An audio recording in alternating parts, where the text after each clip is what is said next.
Magandang hapon mula sa Pag-asa Weather Forecasting Center. Ito na ating update sa magigintayan ng panahon sa susunod na 24 oras. Kanina alas 3 ng hapon huling namataan itong sentro ni Tropical Storm Pabuk na dating ang Sibagyong Romina sa layong 165 kilometers kanluran ng Kalayaan Islands. So malayo na ito sa ating kalupaan at wala na tayong inaasang direktang epekto nito sa anumang bahagi ng ating bansa. Samantala, makikita natin dito sa ating latest satellite images itong mga makakapal na kaulapan sa silangang bahagi ng ating bansa, particular dito sa Southern Luzon at ilang bahagi ng Eastern Visayas ay ang patuloy na epekto ng shear line o yung salubungan ng mainit at malamig na hangin. Kaya mataas sa tsansa ng pag-ulan pa rin ating inaasahan dito sa ilang bahagi ng Eastern Visayas, sa Kabikulan, pati na rin dito sa Calabarzon, buong Mimaropa, pati na rin sa ilang areas ng Western Visayas sa mga lalawigan ng Aklan at sa Capiz. Samantala, sa ilang bahagi naman ng Luzon, patuloy naman yung epekto ng northeast monsoon o yung malamig na hanging amihan. Kaya asan rin natin itong mga kaulapan at pag-ambon, dadala ng weather system na ito sa silangang bahagi ng northern at central Luzon. So sa mga areas yan ng Cagayan Valley, pati na rin dito sa bahagi ng Cordillera, dito sa Metro Manila at ilang bahagi ng central Luzon. For the rest of Luzon, so sa Ilocos Region, nalalabing bahagi ng Central Luzon, pati na rin dito sa nalalabing bahagi ng Visayas at buong Mindanao. For the next 24 hours, magpapatuloy itong maaliwalas sa panahon. Generally, fair weather conditions. Ngayon pa man, maghanda pa rin tayo sa mga tsansa ng mga biglaan at panandaliang buhos ng ulan na dulot ng thunderstorms, especially nga sa hapon hanggang sa gabi. At ito yung magiging lagay ng ating panahon bukas dito sa bahagi ng Luzon. Magpapatuloy yung pag-ulan na dulot ng shear line sa ilang areas ng Southern Luzon, sa mga rehiyon niya ng Calabarzon, pati na rin dito sa Bicol Region at malaking bahagi ng Mimaropa. Kaya sa mga lugar na ito, especially dito sa area ng Quezon at Bicol Region, makanda tayo sa mga banta ng pagbaha at pagguho ng lupa. For the rest of Luzon, including Metro Manila, inaasahan natin yung patuloy na pag-iran ng malakas na northeast monsoon. Kaya maulap na kalangitan na ating inaasahan bukas. At kung may mga pag-ulan man tayong mararanasan, ito yung mga light rains o pag-ambon lamang, especially dito sa area ng Ilocos Region. Maximum temperature forecast para sa Lawag bukas, posibleng umabot ng 31 degrees Celsius. 24 degrees sa Baguio City, 28 degrees Celsius sa Tuguegarao. Maximum temperature forecast for Metro Manila tomorrow, posibleng umabot ng 30 degrees Celsius. 29 degrees naman dito sa Legazpi at 27 degrees Celsius sa bahagi ng Tagaytay. Sa mga areas naman ng Palawan, Visayas at sa Mindanao, dahil rin sa shear line, itong mga areas ng Kalayaan Islands, pati na rin sa mga lalawigan or sa ilang areas ng Western Visayas, pati na rin dito sa Eastern Visayas, sa Samar Island, pati na rin dito sa Leyte Island at Biliran, asahan rin natin or mapapatuloy itong mga pag-ulan na dulot ng shear line, especially nga sa hapon ng sa gabi. Saka natin nararanasan yung mga malalakas sa pag-ulan na ito.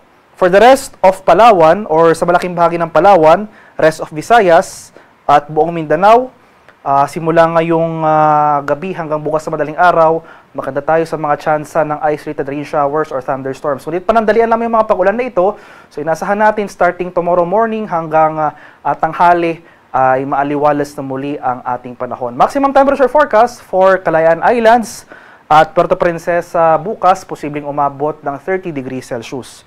31 degrees naman sa area ng Iloilo at Cebu at 31 degrees Celsius rin sa bahagi ng Tacloban. Maximum temperature forecast for Cagayan de Oro bukas, posibleng umabot ng 32 degrees Celsius. 33 degrees naman dito sa bahagi ng Davao at 33 degrees Celsius sa area ng Zamboanga. At ito yung ating latest weather advisory na issued as of 5 p.m. today. So inaasahan natin itong heavy to intense rains na dulot ng shear line. So ito yung mga lugar shaded ng orange dito sa mga lalawigan yan ng Camarines Sur, Albay, Sorsogon at Catanduanes. Moderate to heavy naman sa mga areas shaded ng yellow sa mga lalawigan ng Quezon, Camarines Norte, Marinduque, Romblon, Masbate, Samar, Eastern Samar, Biliran, Leyte, Aklan at sa Capiz. Kaya itong mga lugar na makakaranas ng heavy to intense rains, inuulit ko po sa mga lalawigan ng Camarines Sur, Catanduanes, Albay, Sorsogon at Northern Samar, maghanda tayo sa mga banta ng pagbaha at pagguho ng lupa dahil ito nga yung mga lugar na pinakamaapektuhan ng mga pag-ulan na dulot ng shear line. So yung time period po natin, simula ngayong hapon hanggang bukas ng hapon. Pagsapit naman tomorrow afternoon hanggang Wednesday afternoon, magpapatuloy yung heavy to intense rain sa dulot ng shoreline. So mapapansin po natin, bahagyang tataas yung mga pag-ulan na dulot ng shoreline. So ang dahilan po nito kung bakit tumaas yung mga, or kumbaga may northward shift ng mga pag-ulan na dulot ng shoreline, ay tumaas yung axis ng weather system na ito. So inaasahan pa rin natin itong heavy to intense rain sa ilang bahagi ng Bicol Region, sa mga lalawigan ng Camarines Sur, Catanduanes, Camarines Norte. Lalakas na rin yung mga pag-ulan dito sa Quezon, at heavy to intense rains ang ating inaasahan dito sa lalawigan ng Aurora. Moderate to heavy rains, muli ito yung mga lugar na shaded ng yellow sa mga lalawigan ng Isabela, sa Oriental Mindoro, Marinduque, Romblon, Albay, Sorsogon, Masbate, Northern Samar, at Eastern Samar.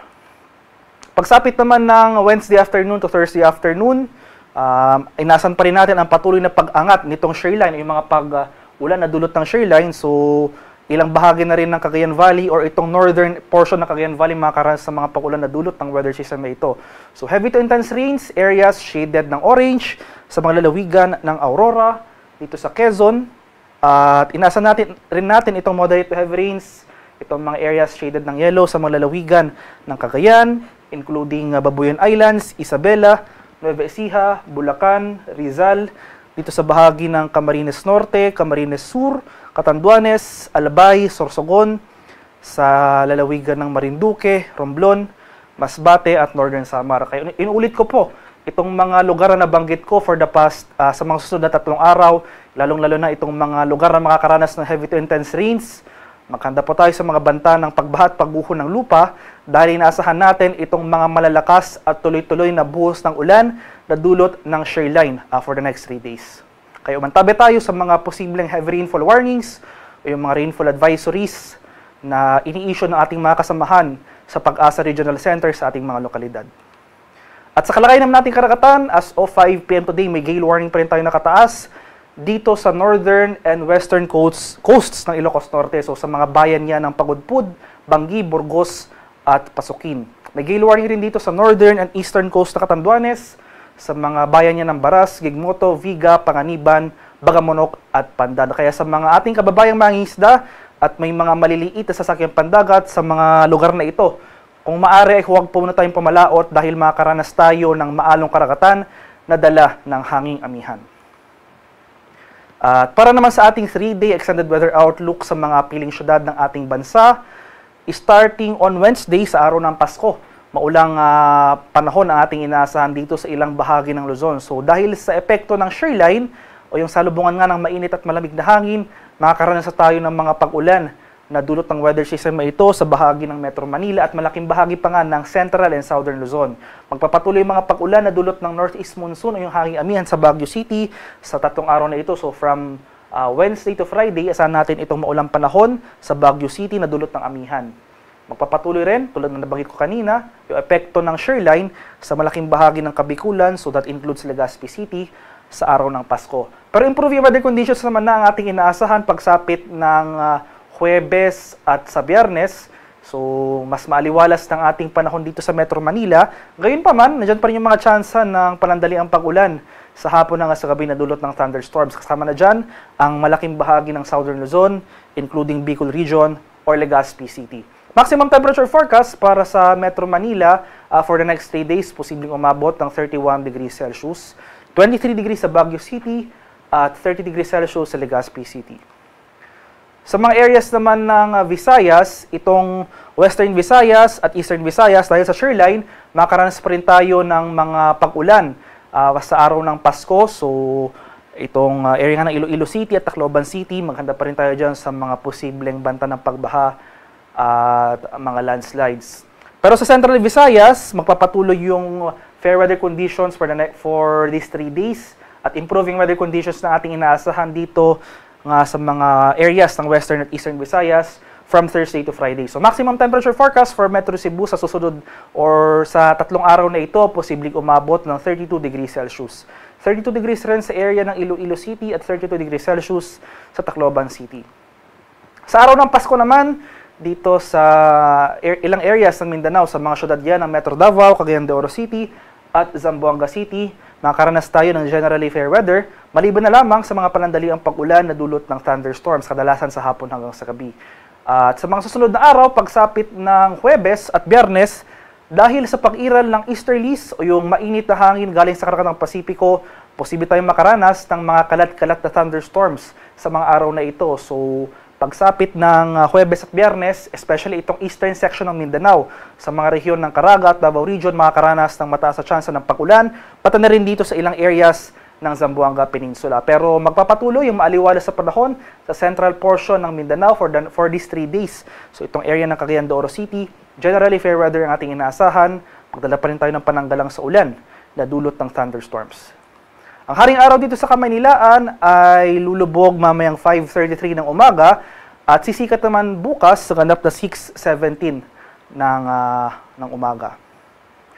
At para sa karagdagang impormasyon tungkol sa ulat panahon, lalong-lalo na sa ating mga rainfall advisories, o yung mga heavy rainfall warnings na ini-issue ng ating Pag-asa Regional Center sa ating mga lokalidad, ay i-follow kami sa aming social media accounts at DUST_Pag-asa. Mag-subscribe na rin kayo sa aming YouTube channel sa DUST Pag-asa Weather Report at palagi bistahin ang aming official website sa pag-asa.dust.gov.ph. At yan naman po ang latest mula dito sa Pag-asa Weather Forecasting Center. Magandang hapon sa ating lahat. Ako po si Dan Villamin Lagulat.